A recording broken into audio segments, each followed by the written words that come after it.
Mandating in-state matchups. It's Locked On Sunbelt.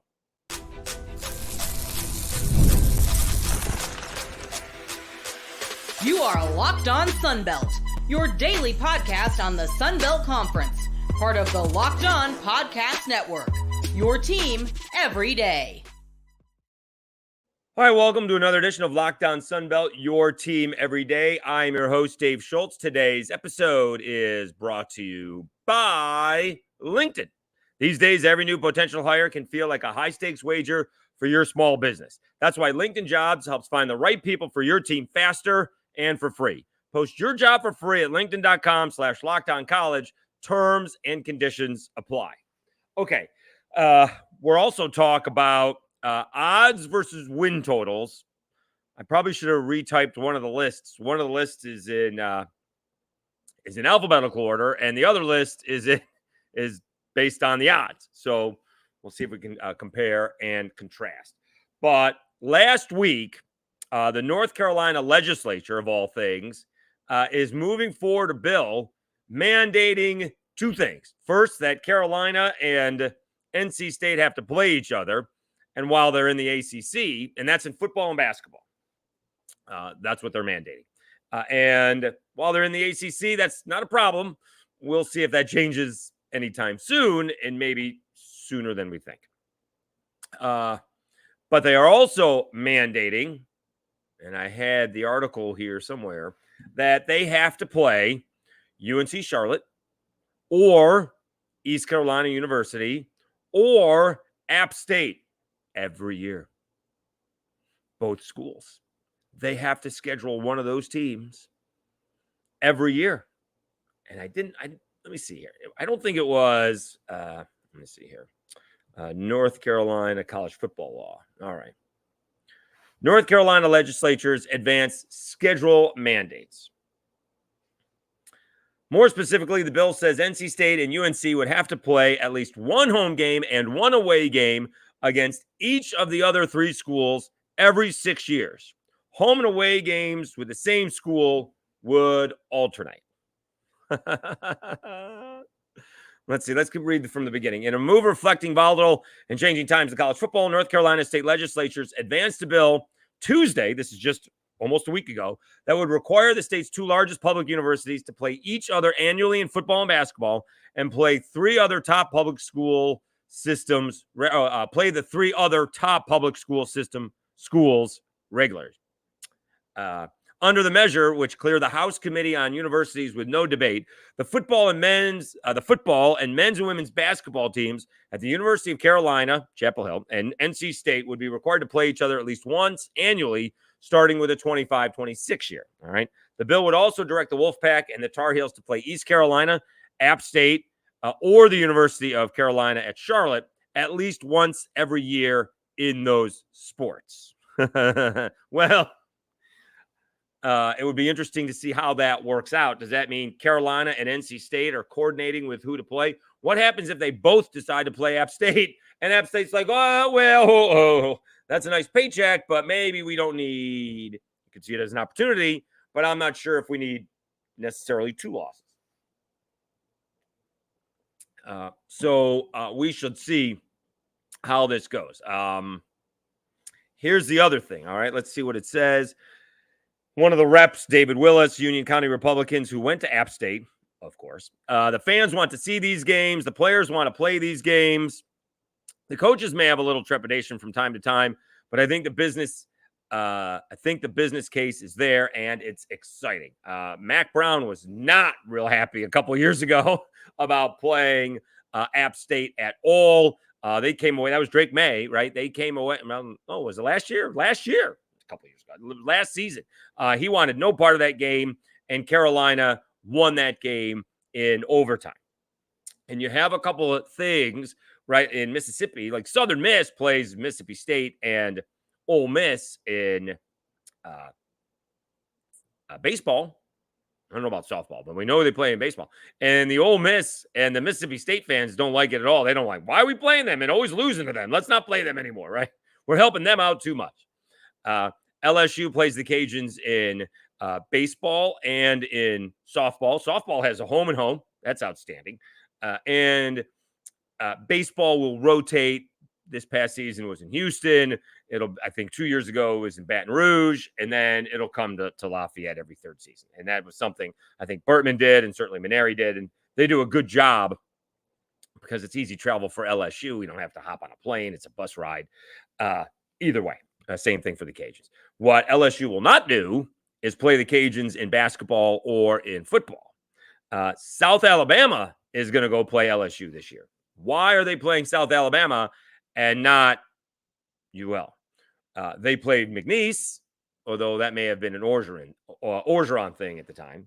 They'll play Grambling. They'll play Monroe. I'm not sure if they'll play Tulane. They may not play Tulane. They'll play Southeastern.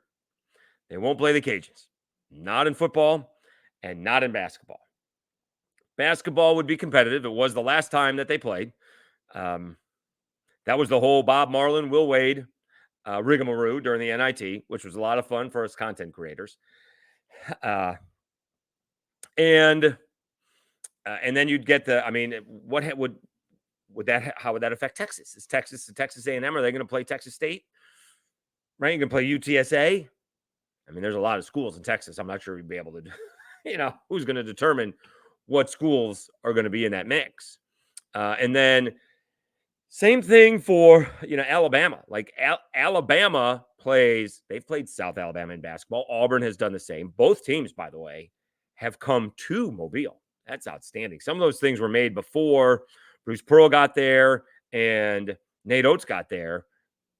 And good for those guys for keeping them. Plus, it's really easy to come down and try and recruit, Mobile players while you're playing a game in Mobile, in games that you should probably win. All right. Plus, it gets you guys, what Tony Robichaux always said, and I know Maneri does the same thing, is, to get these guys to figure out how to play in a hostile environment when you're playing a lot of home games to begin with, especially basketball. Most of the games are at home or a neutral site.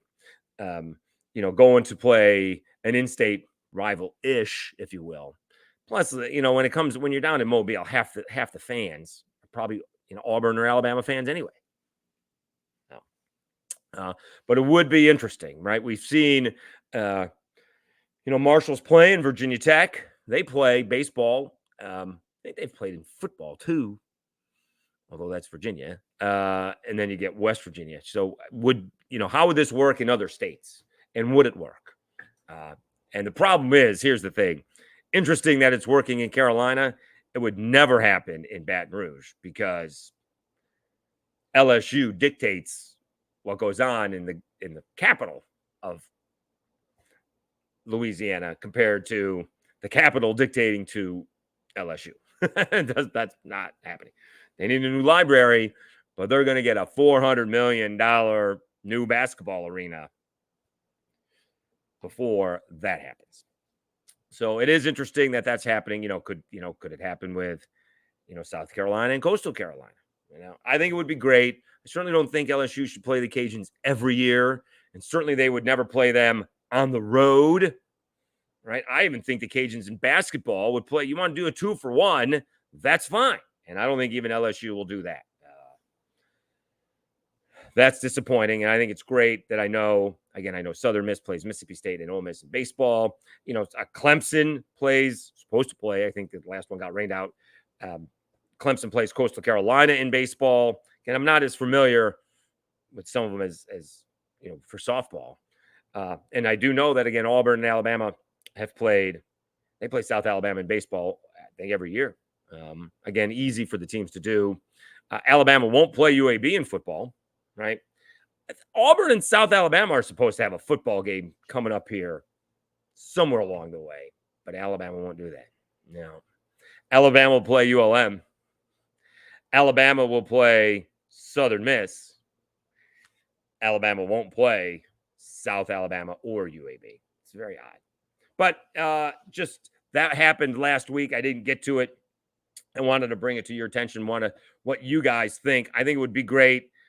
And it, again, if it's a 1-team deal or maybe 2-team deal, it can be every other year, something like that.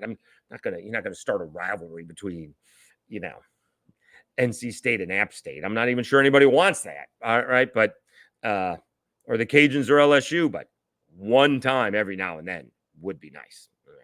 All right. Let's take a timeout. When we come back, we'll compare the odds to win the Sun Belt versus the win totals to win the Sun Belt.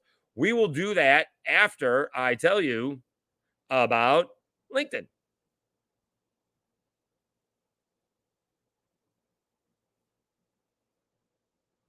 When you're hiring for your small business, you want to find quality professionals that are right for the role. That's why you have to check out LinkedIn Jobs. LinkedIn Jobs has the tools to help find the right professionals for your team faster and for free. LinkedIn isn't just a job board.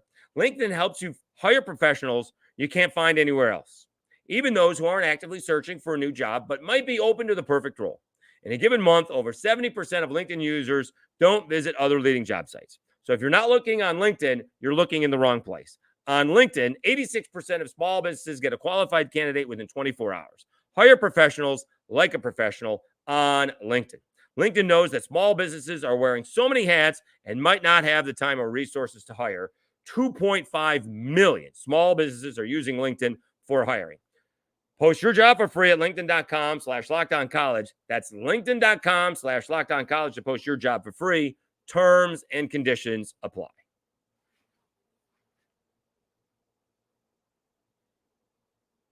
Where'd my name go? Oh, there we go. I have them lined up and it moved. I don't know how. Dave Schultz, Locked On Sunbelt, your team every day. All right, so we've gone over, I think we've done both the odds and the win totals. And three teams have 8.5 wins or over: JMU, the Cajuns, and Texas State. Oddly enough, App State has the best odds to win the Sun Belt as of when this came out. And let me give a heads up to Brendan Moore, who put these together. I think he works for Rivals covering Michigan State. He did the odds in the order of the odds. He did the win totals in alphabetical order. So bear with me. But a good job by Brendan Moore. You can follow him at B Moore CFP. All right. So interestingly enough, again, JMU 8.5, Texas State 8.5, and the Cajuns 8.5. So whatever you think about those numbers doesn't really matter, but you would think that those numbers would somewhat match the odds. App State is 7.5. And that may have to do with playing Clemson and playing East Carolina early on in the season. I think that's a good opportunity for App State. I really do. But App State's win total is 7.5. So interesting that maybe they may have a tougher schedule. Again, I think they have their schedule is much tougher than Texas State. Texas State does not have a very tough schedule at all. People wonder why the Cajuns are there, and that's basically because they have experienced quarterbacks compared to the rest of the division. That's basically it, right? We got a whole turnover at ULM, basically a whole turnover at, well, the roster's turned over at ULM. You know, we got a new quarterback, new running back, new wide receiver, new head coach at Troy. South Alabama's got a new head coach, although he's been there, got a new quarterback. In the West, Arkansas State is maybe a year away. I think their odds are plus 1,200. If you want to take a flyer on somebody, that's the team you take a flyer on. But even that, Arkansas State is 12.5. Let me look at that. So Arkansas State I'm sorry, what did I say? Oh, I'm sorry, not 12.5. Arkansas State is plus 1,200. Their win total is 6.5. App State's win total is 7.5, and their odds are 360. Texas State and the Cajuns are plus 550. So that makes sense. Let's see what South Alabama is. South Alabama is 6.5. Their odds are plus 750. So something is not copacetic. How can, and these are both from FanDuel, how can the odds how can South Alabama and Arkansas State have the same win totals, both 6.5? One has odds of plus 750. That's the fourth lowest in the conference. And yet Arkansas State has plus 1,200. The reason I like Arkansas State is because there is continuity there, right? Butch Jones finally started to put together in year 3. He's got a couple of good recruiting classes. They should be coming of age. Their quarterback, Jalen Raynor, does he do a sophomore slump or does he take that next step? But that's the question, right? We think Jalen Raynor is going to be pretty good. The question is, how good is he? Because, you just don't have G.J. Kinney in his second year, and he's got a new quarterback, although it is Jordan McLeod, right? Cajuns don't have a new coach, right? He's going into year 3, Mike Desimo. He's got Chandler Fields and Ben Woldridge, plenty of experience. South Alabama, the new head coach and new quarterback, although both were there last year. JMU, on the other side, they have obviously a new quarterback and a new head coach. Coastal Carolina, they actually may have something. That's 1,200. I don't know if you take a flyer on that because I think the East is tough, but if they stick with Ethan Vasco and he comes of age the way he started to last year, they could be in good shape. Marshall plus 1,600. We're not sure what's going on there. ODU Grant Wilson. Let's see what ODU's over under is. The win total. Old Dominion's win total is 4.5. I like the over. Boy, if that could get down to 4 and 4.5 are the same thing, right? You still only have to win 5. Maybe the odds change. Old Dominion plus 2,100. Georgia Southern plus 2,100, and they're 5.5. Georgia State is plus 3,400, and they're 4.5. Southern Miss plus 3,800. They're 4.5. I'm going to be high on Southern Miss this year. I'm going to be higher on Southern Miss to do more than expected. I'm trying to figure out why, because Frank Gore. I mean, we think, we don't really know because we didn't see him play much for Florida State, right? He came in, he got hurt. Tay Rodemaker, right? I mean, the reason Florida State didn't go to the playoffs is because he got banged up. If he didn't get banged up, they would have gone probably to the playoffs. So I'm liking Southern Miss. I'm going to take the over on that one. That's one of those I'll take over. And then ULM is plus 3,200. So again, some of the odds do line up, but then some of them don't with the win totals. You would think that those would be relatively equal. And I guess there's not a whole big delineation between the two, but some, right? Like you would think that Texas State, the Cajuns, or JMU would be favored because they're all got win totals of 8.5. App State's got a win total of 7.5. Is that because of that schedule? And then South Alabama has the same win total as Arkansas State, and they're in the same division. I don't get it. I don't get it. All right, let's take a time out. Just some things that I saw. I haven't really done live in-game betting, but it has been fascinating last couple of days. But I do like my future bets over-unders, and we'll probably pick. Probably take a flyer on the Cajuns, being a homer that I am. But I'll probably pick, App State or Texas State, and that 550 isn't bad for Texas State. That's 5.5 to 1 odds. That's not bad at all. Can you take a flyer on Texas State getting to the playoffs? That's not a bad idea either. All right, let's take one more timeout. We'll come back. We will wrap things up. Let me tell you about, speaking of FanDuel.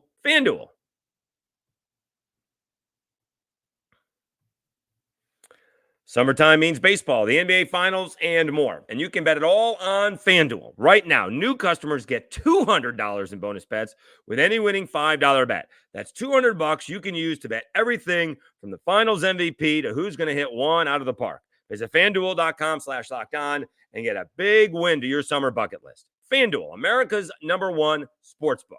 All right, so now this gives me the opportunity to talk about what happened over the weekend. That Tennessee-Evansville game, which was 10-5 in the ninth inning. Like Evansville was at 25 plus 2,500, or no, I'm sorry, minus 2,500, and Tennessee was plus 1,100. It got to the point where, so you're going to put $10 on Tennessee, right? Then it got to the point where, well, now I can back away and put some on Evansville because now the odds are so low. I'm going to win something. Now, I didn't do that, but it was fun to watch. I will also tell you on Sunday, that crazy Phillies-Mets games, the Phillies were trailing, and yet they were favored. Buddy of mine said, challenge accepted. And a second later, won the bet. These in-game stuff is fun. Of course, when you win. But, okay, so check it out. FanDuel.com, those in-game things are fantastic. FanDuel.com/locked on.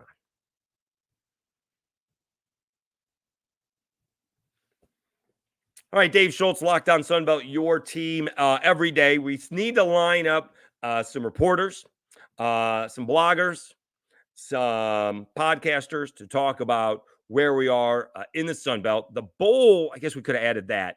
The bowl games were announced. The bowl schedule was announced, and it doesn't excite anybody. Like the best bowl game is the New Orleans Bowl because it's New Orleans, although this year it's on a Thursday night.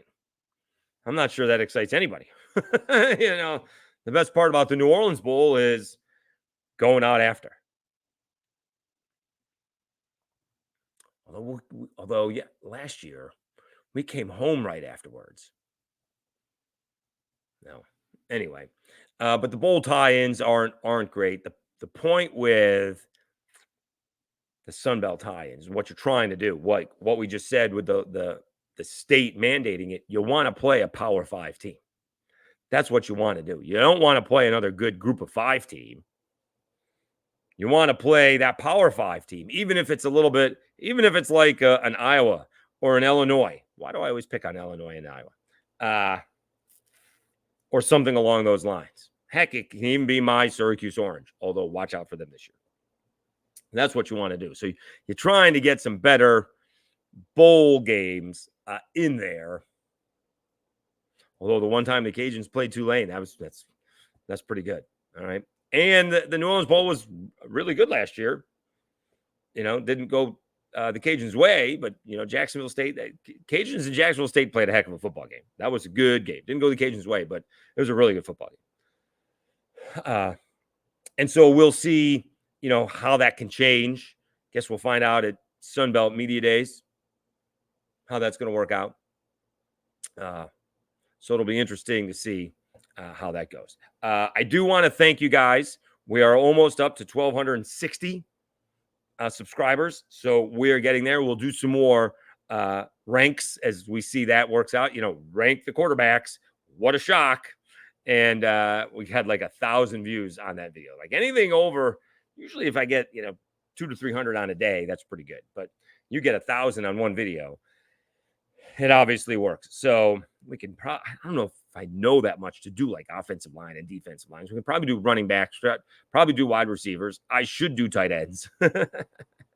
But remember, that was somebody else's quarterback rankings. That was David Hale. And it was more about ranking the quarterback situations than just the actual quarterbacks. Although I do agree with him that, Jordan McLeod at Texas State and App State, Joey Aguilar are the two best heading into the season. Again, as a quick reminder, neither one of them started the first game of the season last year. I think that's why, was it, I guess either GJ Kinney or even Ricky Ronnie was like, I got my quarterback in Grant Wilson, but you got to be ready to have somebody else has got to be ready. And mostly you got to have two guys ready just in case. right? I'm always concerned with you just get dinged up and maybe you have a concussion, right? I'm not even, but it's, you could tweak an ankle. Chris broke a leg. I'm just going down awkward. Ben Woldridge, broke a foot, just getting tackled awkwardly, right? Kind of freak injuries compared to just, that non-contact drill cutting and the knee gives out. Those are deflating, but we see those happen all the time. All right. Again, thank you so much for subscribing. We'll keep on doing this. We're only supposed to do it 3 times a week. We're going to see how many times we can do it. Should be able to have another one for tomorrow. I am traveling, but I'm not traveling until later on Tuesday. So the question is, here's the question. Do I have one? Do I have one for Wednesday? That'll be the question. So stay tuned and find out. Thank you so much. Have a great week, everybody. Dave Schultz, Locked On Sunbelt, your team every day.